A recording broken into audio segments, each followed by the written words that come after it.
오늘 주님께서 우리에게 주시는 구약 성경 말씀 신명기 7장 9절 말씀입니다.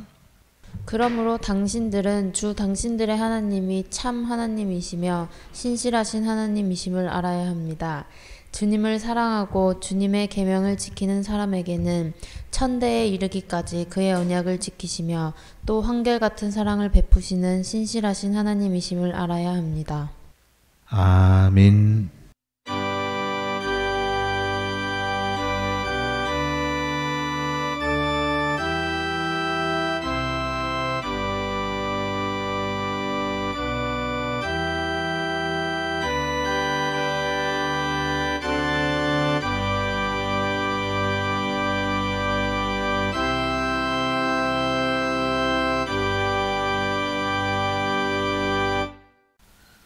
날이 꽤 쌀쌀해졌죠. 그러고 보니 벌써 10월의 마지막 날입니다. 오늘도 기쁜 마음으로 주님의 집으로 찾아오신 여러분과 여러분의 가정과 여러분의 일터에 성령님의 넘치는 기운이 함께 있기를 주님의 이름으로 축복합니다.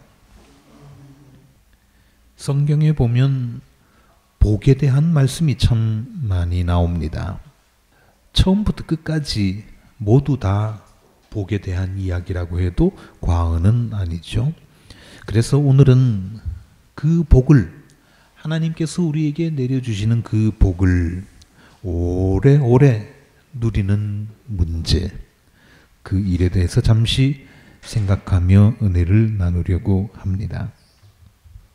하나님은 우리에게 복 주시기 위해서 이 세상을 창조하셨고 또 우리를 세상에 내보내 주셨습니다.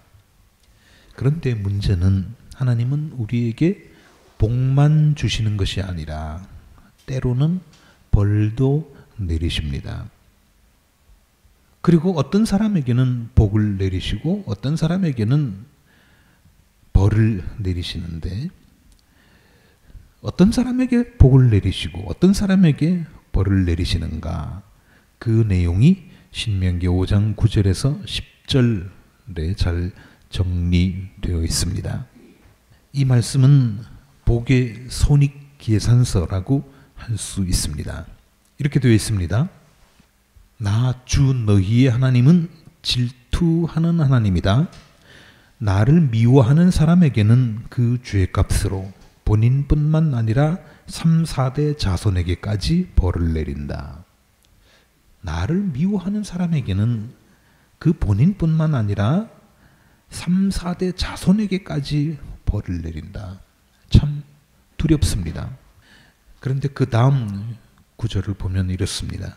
그러나 나를 사랑하고 나의 계명을 지키는 사람에게는 수천 대 자손에 이르기까지 한결같은 사랑을 베푼다 했습니다.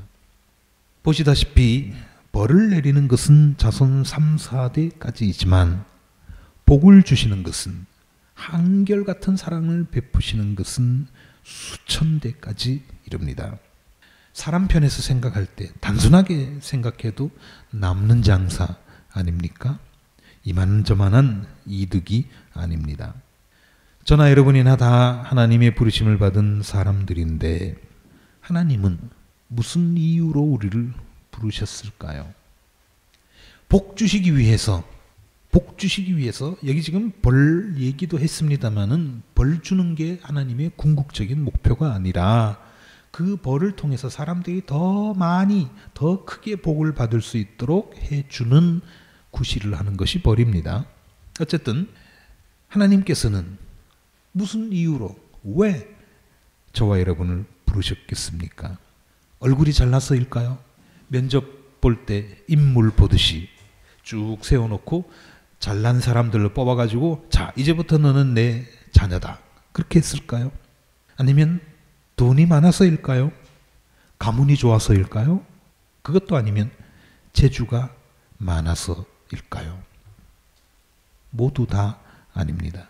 그 이유가 신명기 7장 7절부터 8절에 나와 있습니다. 제가 읽어보겠습니다. 주님께서 당신들을 택하신 것은 당신들이 다른 민족들보다 수가 더 많아서가 아닙니다.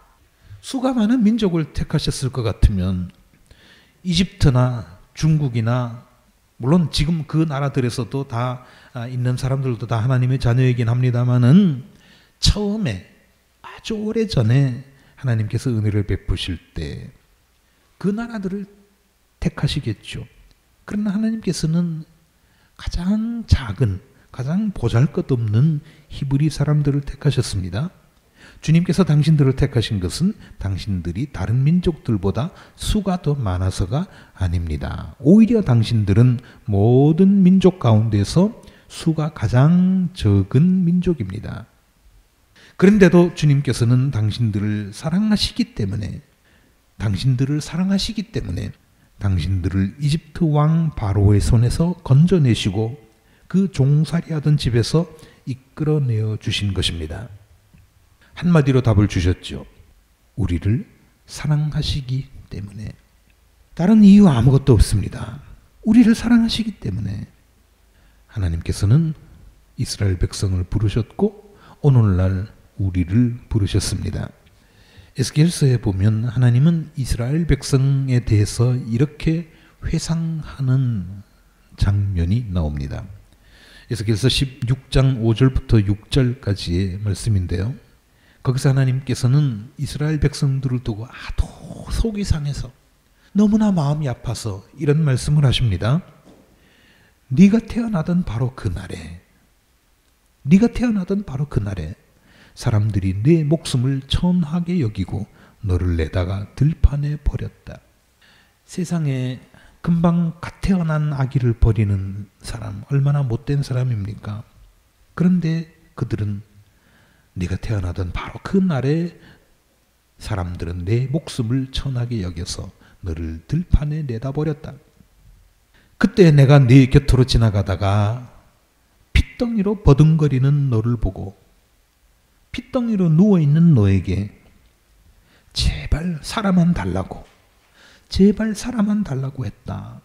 어떻게든 그놈 살려서 사람 만들어 보겠다고.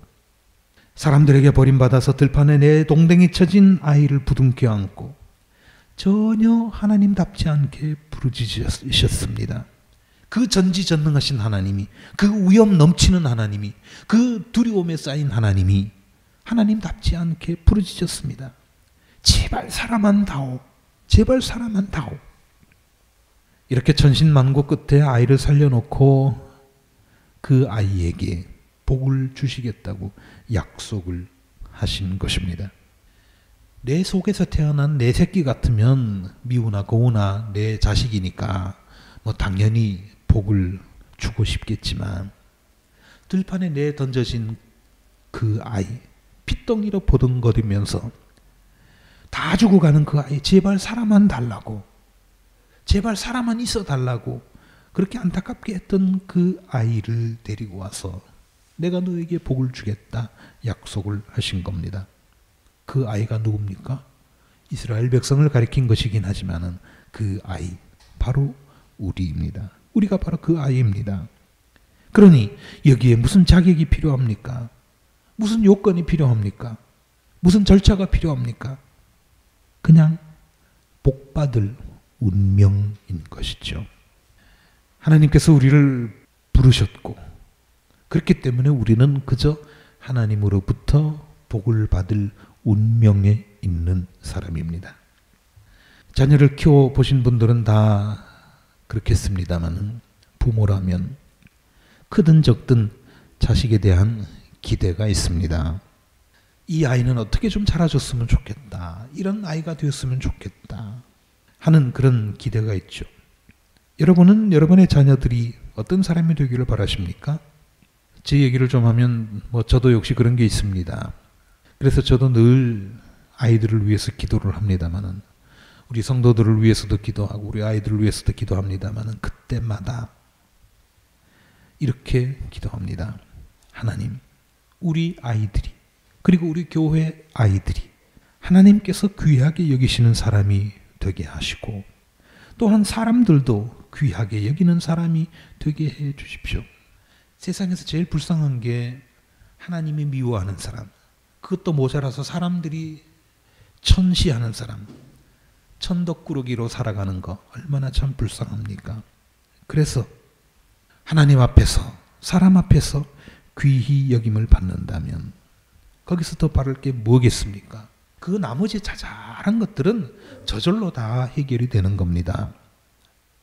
하나님 앞에 귀히 여김을 받고 사람에게 존중받는 그런 사람이 되게 해 주십시오 하는 그런 기도를 늘 드립니다마는, 그렇다면 우리의 아버지이신 하나님은, 하나님이 우리 아버지이신데 그 핏덩이 같은 걸 주워다가 자식을 삼고 아버지가 되셨는데 그 아버지는 우리에게 어떤 기대를 가지고 계실까요? 하나님은 우리에게 어떤 기대를 가지고 계실까? 그 말입니다. 그것은 단 한 가지입니다. 단 하나입니다. 다른 거 아무것도 없습니다. 뭘까요? 나를 닮아라. 나를 닮아라 하는 겁니다. 저는 감히 그런 얘기를 못하겠습니다. 우리 아이들에게나 우리 교회 아이들에게나 나를 닮아라. 부족한 게 너무 많은 사람이기 때문에 그렇게 못하지만, 하나님은 너희는 나를 닮아라. 나를 닮는 사람이 되거라. 그런 아이가 되기를 바라시는 것, 그것이 하나님의 마음입니다. 그렇다면 하나님이 도대체 어떤 분이시길래, 어떤 분이길래 우리가 하나님만 닮으면 되는가? 그것은 예수님께서 잘 설명해 주셨습니다. 마태복음서 5장 45절, 아버지께서는 악한 사람에게나 선한 사람에게나 똑같이 해를 떠오르게 하시고, 나쁜 놈에게나 좋은 놈에게나 똑같이 해를 떠오르게 하시고, 의로운 사람에게나 불의한 사람에게나 똑같이 비를 내려주신다. 가끔씩 하나님께서 사람에게 벌을 내리시기는 하지만, 그렇다고 하더라도, 미운 놈이라고 하더라도, 못된 놈이라고 하더라도 기본적으로 누려야 할 것은 미운 놈이나 고운 놈이나 똑같이 누리게 해 주신다는 것입니다. 여기에는 햇빛과 비를 얘기했지만 어디 그것뿐이겠습니까? 자, 우리가 그러지 않아요? 저놈은 저렇게 나쁜 놈인데, 저렇게 나쁜 짓을 하는 놈인데 왜 아무런 탈 없이 어디 가서 다리나 좀 부러지든가 어디 가서 머리나 좀 깨지든가 하지 않고 멀쩡하게 살아가는가? 그런 얘기 하지 않습니까? 바로 이 원칙 때문에 그렇습니다. 비록 나쁜 짓은 했더라도 인간이 누려야 할 것을 하나님께서는 보장해 주신다는 겁니다. 하나님이 그런 분이시니까 너희도 그렇게 해라. 너희도 그렇게 해라 하는 것이 예수님의 가르침입니다. 사람에게도 그와 같은 하나님의 심성을 가질 것을 요구하는 것이죠. 자, 44절, 마태복음서 5장 44절에는 이렇게 되어 있습니다. 너희 원수를 사랑하고 너희를 박해하는 사람을 위하여 기도하여라. 박해하는 사람을 위하여 기도하여라. 그러면서 또 하시는 말씀이 이겁니다. 그 뒤에 46절에서 48절까지 나오는 말씀인데요. 너희를 사랑하는 사람만 너희가 사랑하면 무슨 상을 받겠느냐? 세리도 그만큼은 하지 않느냐? 받는 만큼 주는 거, 이거는 세리, 그렇게 욕먹고 살던 세리도 그건 다 할 줄 알아. 하나님의 자녀라고 하면서 너희가 겨우 그 정도밖에 안 돼서야 되겠니? 너희를 사랑하는 사람만 너희가 사랑하면 무슨 상을 받겠느냐? 세리도 그만큼만 한다. 또 너희가 너희 형제 자매들에게만 인사를 하면서 지내면 남보다 나을 것이 무엇이냐? 친한 사람끼리만 인사하고 지내고 보기 싫은 사람은 피해 다니고 그런다면 이방 사람보다 나을 게 뭐냐? 이방 사람들도 그만큼만 하지 않느냐? 그러므로 하늘에 계신 너희 아버지께서 완전하신 것 같이 너희도 완전하여라. 너희도 완전하여라. 하나님께서 완벽하시니, 이처럼 완벽하시니까 너희도 완벽한 사람이 되어라. 무시무시한 말씀입니다. 그러나 그것이 하나님의 뜻입니다. 하나님께서 우리에게 요구하시는 것이 바로 그겁니다. 이게 너희는 나를 닮아라. 나와 같은 사람이 되어라. 이거는 창세기에도 그렇게 되어 있지 않습니까? 우리는 하나님의 형상대로 지으심을 받았다. 하나님의 성품을 그대로 타고났다. 그렇기 때문에 너희는 타고난 그 성품대로 내가 하는 것처럼 그렇게 하고 살아라 하는 그런 얘기입니다. 그래서 우리 조상들은요, 미운 놈 떡 하나 더 준다 하는 속담을 즐겨 사용했습니다. 속담이라고 하는 게 누가 어느 날 갑자기 뚝딱 지어내는 것이 아니죠. 처음에는 어느 한 사람이 이 말을 했겠지만 듣고 보니까 맞는 말이다. 수많은 사람들이 그 말을 되풀이하게 되었고 그 결과 누구나 다 아는 말이 될 때 비로소 그것을 속담이라고 부릅니다. 미운 놈 떡 하나 더 준다. 아니 미운 놈 뺨 한 대 더 때려도 시원찮은 판국에 미운 놈 떡 하나 더 준다니요. 그렇지만 이 속담이 그렇게 널리 회자된 것은 대다수의 사람들이 진리로 받아들이고 있다는 것입니다. 실천은 잘 못할지 모르지만 맞는 말이야. 그래 오라 하는 생각을 다 가지고 있다는 거죠. 예수님의 말씀은 미운 놈에게나 고운 놈에게나 똑같이 떡 하나씩을 주라는 것인데 우리 조상들은 한 걸음 더 나아가서 미운 놈에게 떡 하나 더 준다고 했으니까 얼마나 지혜롭습니까? 여러분, 우리가 그 누구도 미워하지 않고 살 수 있다면 얼마나 좋겠습니까? 그러나 살다 보면 미운 놈들이 여기저기서 마구 튀어나오죠. 이게 정상입니다. 세상에 미운 놈 없이 그렇게 사는 방법 없습니다. 저만 그런 것도 아니고 여러분만 그런 것도 아니고 세상 사람들이 다 그렇습니다. 그런데 문제는 미워 죽겠는 저 인간 미워한다고 나한테 얻어지는 게 뭐냐 이겁니다. 아무것도 없습니다. 우리가 마음이 편치 않을 때 화가 난다고 표현을 하죠. 화가 난다. 여기 화가 뭐겠습니까? 불화자입니다. 불입니다. 내 속에서 불길이 마구 일어난다는 얘기입니다.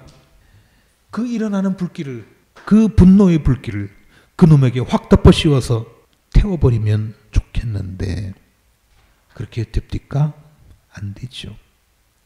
나에게서 나가는 불길이 저놈만 확 태워버리면 좋겠는데 그게 아니라 현실은 그 불길이 그놈을 태우기에 앞서서 나를 먼저 태워버립니다.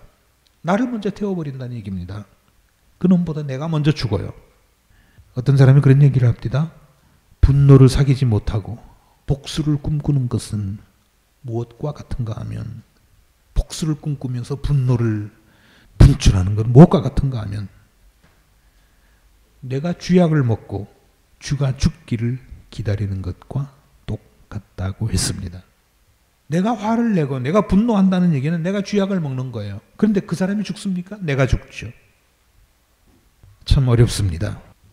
그렇다면 우리 속에서 치밀어 오르는 이 분노 어떻게 하면 좋겠습니까? 이 쥐약을, 이 불길을 어떻게 처리하면 좋겠는가 이 말입니다.